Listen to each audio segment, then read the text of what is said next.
आज हम लोग क्लास 9th इकोनॉमिक्स का एक्सरसाइज करेंगे। इसके पहले हम लोग 5 चैप्टर पढ़ चुके हैं और उन सब के एक्सरसाइज ही कर रहे हैं। तो आज इकोनॉमिक्स के फर्स्ट लेसन की एक्सरसाइज करेंगे। तो देखिए, पहला क्वेश्चन है जिसमें कहा गया है कि every village in India survived once in 10 years during in census, यानी कि प्रत्येक 10 वर्ष में भारत में जनगणना की जाती है। तो उस जनगणना के आधार पर जो पालमपुर की सूचनाएं दी गई हैं उनको यहाँ फिलअप करना है।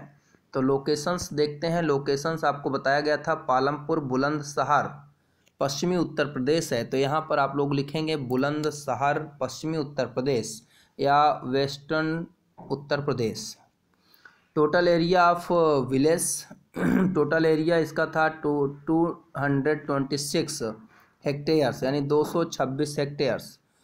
तो आगे है लैंड यूज इन हेक्टेयर्स। तो इसको एक ग्राफ पे देखते हैं। नीचे लैंड यूज हेक्टेयर्स का दिया है।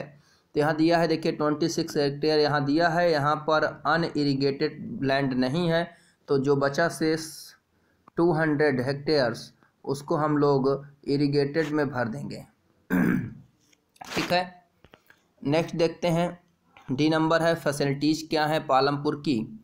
तो पालमपुर की फैसिलिटीज़ अगर हम देखें तो पहला है एजुकेशनल है। तो यहाँ पर एजुकेशनल पे हम लोग डालेंगे कि यहाँ पर 2 प्राइमरी स्कूल्स और 1 हाई स्कूल्स हैं।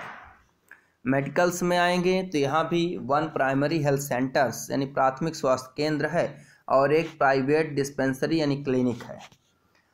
मार्केट की बात करें तो 2 मार्केट लिखना है, रानीगंज और शाहपुर। इलेक्ट्रिसिटी सप्लाई, तो प्रत्येक घर में लगभग इलेक्ट्रिसिटी की सप्लाई है, यानी most of the house electric connected. इसके बाद आ जाएंगे कम्युनिकेशन है। तो कम्युनिकेशन सिस्टम यहाँ का स्ट्रांग है। यहाँ के जो नज़दीक के जो कस्बे हैं उनमें अगर देखें तो वो शाहपुर और रानीगंज हैं, जो सड़कों से, पक्की सड़कों से जुड़े हुए हैं।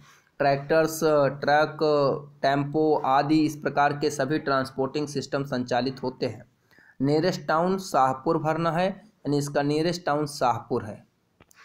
सेकंड क्वेश्चन पे आते हैं जिसमें दिया है मॉडर्न फार्मिंग मेथड रिक्वायर्ड मोर इनपुट्स इन विच मैन्युफैक्चरिंग इंडस्ट्री, यानी कि आधुनिक खेती की विधियों में कौन कौन से आगत हैं या इनपुट्स हैं, कौन कौन से इनपुट्स हैं जिनको इंडस्ट्री में मैन्युफैक्चर्स किया जाता है। तो इसमें अगर आप देखें तो आपको पढ़ाया गया है HYV सीड्स, HYV सीड्स यानी हाई यील्डिंग वैरायटी सीड्स हैं। दूसरा है केमिकल फर्टिलाइजर्स एंड पेस्टिसाइड्स, यानी कि रासायनिक खाद, उर्वरक और कीटनाशक। ट्रैक्टर्स, हार्वेस्टर्स, अन्य एग्रीकल्चर्स जो उपकरणस हैं या अन्य एग्रीकल्चर्स के जो साधन्स हैं। और प्रॉपर इरिगेशंस, यानी प्रॉपर इरिगेशंस के लिए जो ट्यूबवेल आदि हैं, ये सभी को मैन्युफैक्चर्स किया जाता है कहाँ पर, इंडस्ट्री में। नेक्स्ट देखते हैं how did the separate of electricity help farmer in Palampur, यानी कि बिजली के प्रसार ने पालमपुर के किसानों को किस प्रकार से हेल्प किया। तो सेपरेट ऑफ इलेक्ट्रिसिटी, जो इलेक्ट्रिसिटी का प्रसार किया गया उससे क्या हुआ कि सिस्टम ऑफ इरिगेशन जो हुआ वो स्ट्रांग हो गया, यानी यहाँ की सिंचाई की जो व्यवस्था है वो सिंचाई की व्यवस्था अच्छी हो गई। परिणाम क्या हुआ कि अब यहाँ के लोग 1 ईयर्स में, यानी 1 एग्रीकल्चर्स ईयर्स में डिफरेंट प्रकार की 3 क्रॉप्स यानी 3 फसलों को तैयार कर लेते हैं, यानी 3 डिफरेंट क्रॉप्स इन ईयर्स। ठीक है ना। अगर इसमें देखें तो 1970 में लगभग 200 हेक्टेयर भूमि थी जो इरिगेशन के अंतर्गत नहीं थी या अनइरिगेटेड थी, लेकिन अब यहाँ पर अधिकांश भूमि है जो सिंचाई के क्षेत्र के अंतर्गत है। और इसका दूसरा लाभ होगा कि सिंचाई व्यवस्था बढ़ने से यहाँ मोर प्रोडक्शंस या अधिक उत्पादन होने लगा है। चौथा क्वेश्चन देखेंगे, it is important to increase the area under irrigation why, यानी कि क्या सिंचित क्षेत्र को बढ़ाना महत्वपूर्ण है और क्यों। तो इसकी अगर बात करें तो जो इरिगेशंस एरिया है उसकी इम्पोर्टेंस बहुत अधिक है, यानी उसका बढ़ाया जाना बहुत अधिक इम्पोर्टेंस है, क्योंकि जो भारत की एग्रीकल्चर्स है वो मानसून पर निर्भर होती है। यानी monsoon are by their varied erratic and variables, यहाँ का जो मानसून है वो विभिन्न प्रकार की भिन्नताएं हैं उसमें। यानी इरेडिकल एंड वेरिएबल्स का मतलब है कभी मानसून जल्दी आ जाता है, कभी मानसून देर से आता है, कभी कहीं पर अधिक बारिश हो जाती है, कभी कहीं पर सूखा पड़ जाता है। तो इस प्रकार की भिन्नता के कारण यहाँ पर जो फसलें हैं वो मानसून का जुआ हो जाती हैं या मानसून पर डिपेंड हो जाती हैं। इसलिए फार्मिंग सिस्टम को मजबूत करने के लिए इरिगेशन सिस्टम को मजबूत किया जाना अत्यंत ज़रूरी है। ठीक है ना। तो कुल मिला के farming can not entirely depend upon rains, यानी कि इसके परिणाम स्वरूप क्या होगा कि हमारी जो कृषि है वो वर्षा पर डिपेंड नहीं रहेगी। क्वेश्चन नंबर 5 देखते हैं। क्वेश्चन नंबर 5 है constructs A table on the distribution of land among 4500 families of Palampur. देखिए इसमें एक टेबल जनरेट करना है जिसमें 450 परिवार जो आपको बताए गए थे उन परिवारों के बारे में एक टेबल बनानी है। तो इसको आप लोग हम बता देते हैं, आप करिए कैसे करना है। आपको 4 कॉलम बनाने होंगे। पहला यूरेज आर ऑफ लैंड कल्टिवेशंस, यानी कि यूरेज लैंड के आधार पर किसके पास कितनी भूमि है इसके आधार पर यहाँ की फैमिलीज का वर्गीकरण करेंगे। दूसरा होगा नंबर ऑफ फैमिलीज, यानी किस फैमिलीज के पास कितनी भूमि है इसको डिफाइन करेंगे। फिर कितने परसेंट ऑफ फैमिलीज देखेंगे। फिर लैंड कल्टिवेशंस को अगर देखेंगे तो यहाँ पर आपको समझना है कि अगर देखें नील कर दें, यानी कि ऐसी फैमिलीज जिनके पास तनिक भी भूमि नहीं है, नील करते हैं, तो ऐसी फैमिलीज अगर कहें जिनके पास तनिक भी भूभाग नहीं है उनकी संख्या पालमपुर में 150 है। 450 में कितनी 150 फैमिली हैं जिनके पास लैंड एरिया नहीं है। इनमें से 33% फैमिलीज़ हैं, यानी ये पूरे फैमिली पालमपुर की फैमिली कितनी है 33% हैं। और ये जो है लैंड कल्टीवेशन यानी 0% भाग पर कृषि करते हैं क्योंकि इनके पास लैंड है ही नहीं। ठीक है ना। सेकंड कॉलम देखेंगे, जब सेकंड कॉलम चेक करेंगे तो उसको ऐसे बनाएंगे कि लेस देन 2 हेक्टेयर फैमिली, यानी ऐसे परिवार जिनके पास 2 हेक्टेयर से कम भूभाग है, तो ऐसे फैमिलीज की संख्या 214 है, यानी 40 है, यानी 240 है। इनकी बात करें तो ये पालमपुर के 54% परिवार में आता है, यानी 54% फैमिलीज के अंतर्गत आते हैं। यानी कि 54% फैमिलीज है जो जिनके पास 2 हेक्टेयर से कम भूभाग है। और यह जो है 54% फैमिली 32% लैंड पर अपना अधिकार रखते हैं, या 32% लैंड इन लोगों के पास है। ठीक है ना।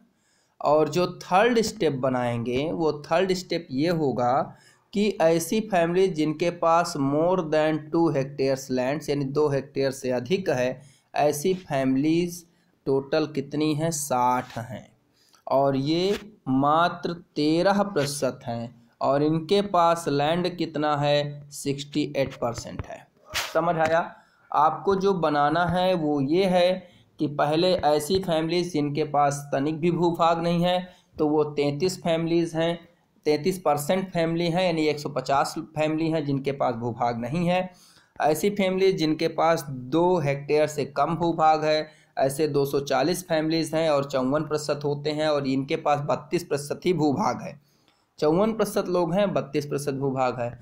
और जिसके पास 2 हेक्टेयर से अधिक भूभाग है वो ऐसी फैमिली 60 हैं, परसेंट में 13 होगा, और इनके पास लैंड परसेंट 68% होगा। तो इसका एक ग्राफ आप बना डालिएगा, 3 कॉलम 4 कॉलम तैयार करिएगा और चारों को करके ग्राफ फिनिश कर लीजिएगा। 6वां क्वेश्चन देखते हैं। Why are the wages for from labours in Palampur less than minimum wages. तो पालमपुर के खेतिहर श्रमिकों को न्यूनतम मजदूरी से कम क्यों प्राप्त होता है। तो इसमें आपको ये समझना है कि minimum wages fix on governments यानी गवर्नमेंट ने जो मिनिमम वेजेस फिक्स किया है वो 2017 में है 300 रुपीज़। लेकिन पालमपुर के लोग हैं जिनको 300 से कम मूल्य पर भी खेती करना पड़ता है।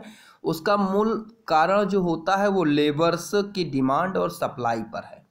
जो जितने भी नए नए उपकरण आ रहे हैं, यानी जितने भी एग्रीकल्चर्स से संबंधित जितने भी उपकरण या मशीन्स तैयार हो रही हैं, उनके कारण से धीरे धीरे लेबर्स की आवश्यकताएं कम हो रही हैं। लेकिन पॉपुलेशन बढ़ने के कारण लेबर्स की जो सप्लाई है वो बढ़ रही है।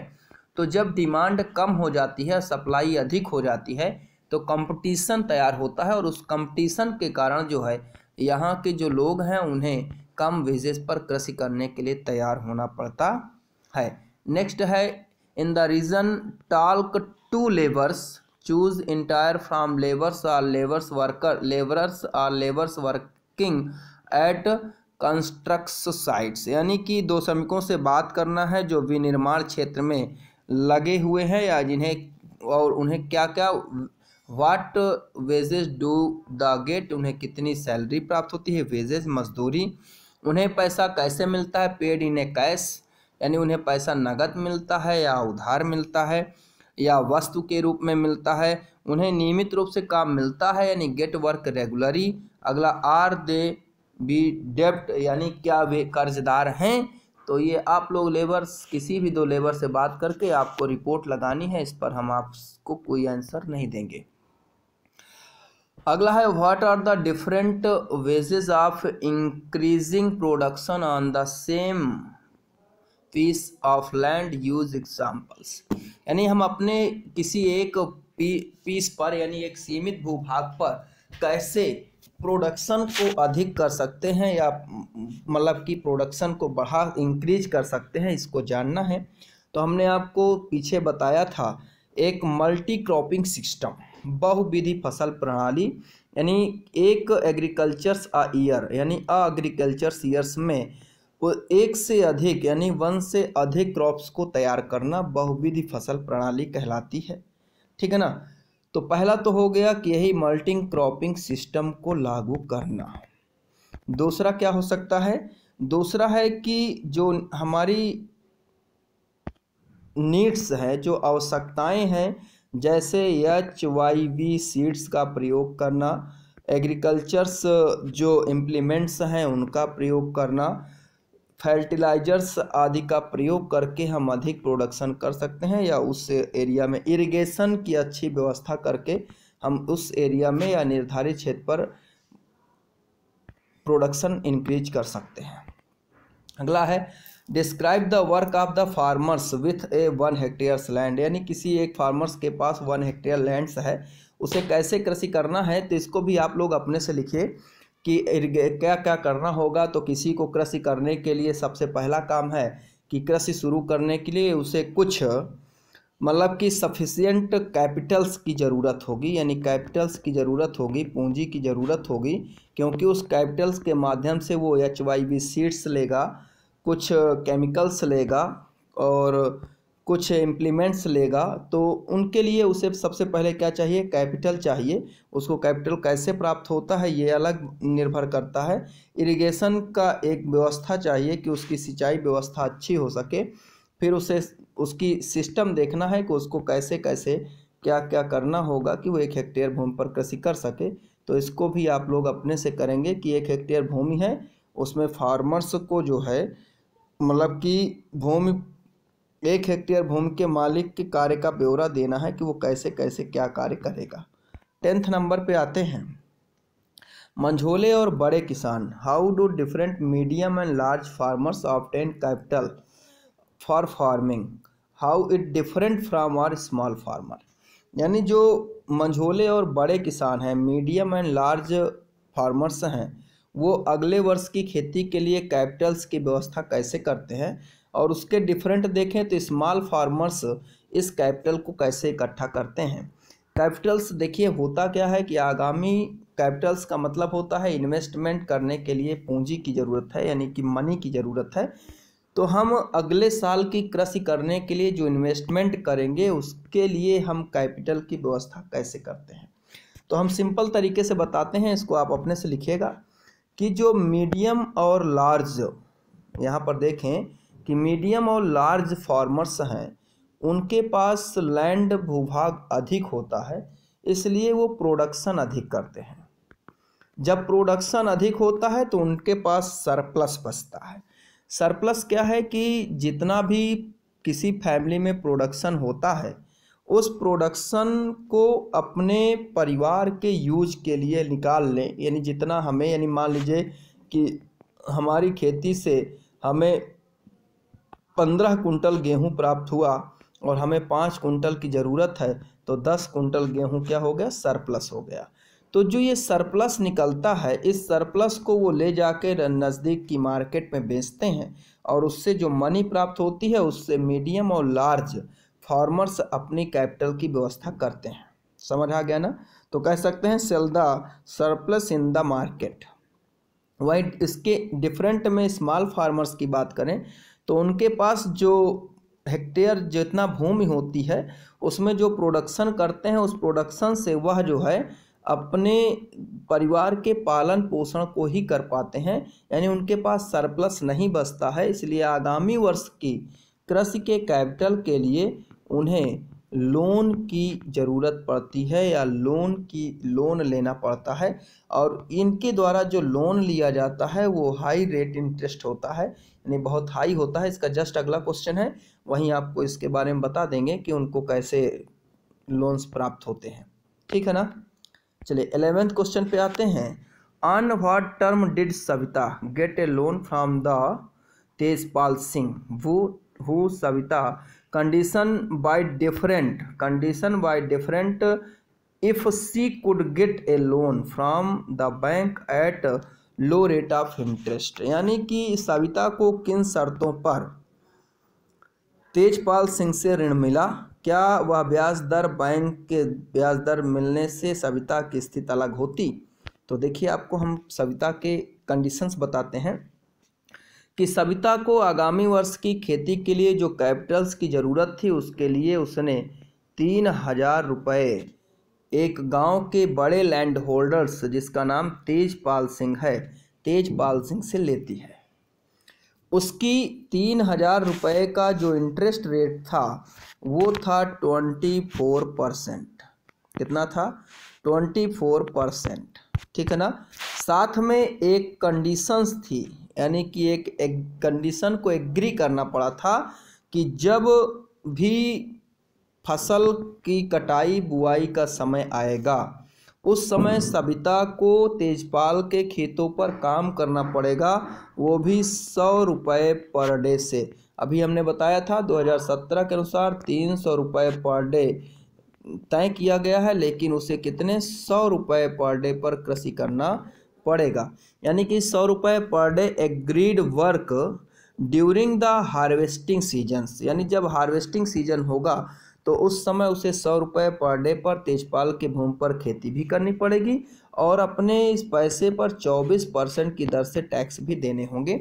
अगर कहें कि बैंक से कर्ज लेने पर सविता की स्थिति अलग होती तो निश्चित, क्योंकि बैंक का जो कर है वो अधिकतम 12 से 14% होता है और इस कर में 24% की कर दर अधिक होती है। साथ में सविता को किसी प्रकार की कंडीशंस को एग्रीड भी नहीं करना पड़ता और वह अपने खेतों की देखभाल अच्छे से भी कर पाती। ठीक है ना? अगला है talk to same old resistance in your regions and write a short report on the change in irrigations and change in production method during the last 30 years, यानी कि सिंचाई के जो संसाधन हैं उनके लास्ट 30 ईयर में क्या परिवर्तन हुए, तो आप अपने परिवार के आसपास से पूछिए। जैसे आप पिछली व्यवस्थाएं हैं, नहर से सिंचाई होती थी, रहट चलता था, तो इन सब के बारे में आप लोग पता करके इसके बारे में खुद लिखेंगे कि कैसे इतने समय में परिवर्तन हुआ। अगला है what are the non from production activities talking place in your regions, make a short list, यानी आपके क्षेत्र में कौन कौन से गैर कृषि कार्य हो रहे हैं, इस पर एक सूची बनाना है। तो सब लोग अपने अपने क्षेत्र की एग्रीकल्चर्स के अलावा जो भी कार्य हो रहे हैं उनकी लिस्ट तैयार करना है। जैसे जनरल्स की दुकान होती है, जनरल स्टोर्स की दुकान है, डेयरियां हैं, चक्की चल रही होगी, ठीक है ना। तो ऐसे जितने भी वर्क्स हो रहे हैं जो कृषि के अलावा, उन सब की लिस्ट तैयार करनी है, आप लोग इसको करेंगे।